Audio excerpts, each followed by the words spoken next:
உங்கள் வீட்டில் இந்த பறவைகள் வந்து சென்றால் தரித்திரம் வருமா, நல்ல நிகழ்வுகள் நடக்குமா, கஷ்டங்கள் வருமா அல்லது நல்ல விஷயங்கள் நடக்குமா அப்படிங்கிற பத்தி தான் இந்த பதிவுல நாம பார்க்க போறோம். அது என்னென்ன பறவைகள் அப்படிங்கிறது பார்க்கலாம். நம்ம நிறைய நெகட்டிவ் எனர்ஜி, அதாவது நல்ல நிகழ்வுகள் இல்லை, அந்த வீட்டில் வாஸ்து கோளாறுகள், அந்த வீட்டின் அமைப்பு சரியாக இல்லை அப்படின்னா அந்த வீட்டிற்குள் வௌவால் வந்தால் உடனடியாக நீங்கள் அந்த வீட்டை காலி செய்வது மிக மிக நல்லது.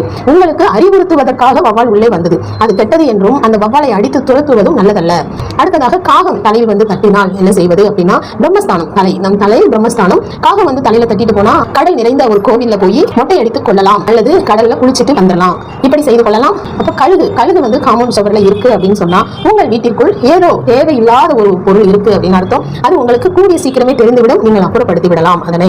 அப்ப மைனா வந்துட்டு போனதுனால எந்த ஒரு கெடு பலனும் கிடையாது, நல்ல பலனே. அடுத்து சிட்டுக்குருவி வந்துட்டு போனா உங்க வீட்டுல தெய்வம் இருக்கு அப்படின்னு அர்த்தம். சிட்டுக்குருவி உங்கள் வீட்டில் கூடு கட்டினாலோ உங்கள் வீட்டிற்குள் வந்து போனாலோ உங்கள் வீடு செழிக்க போகின்றது என்று அர்த்தம்.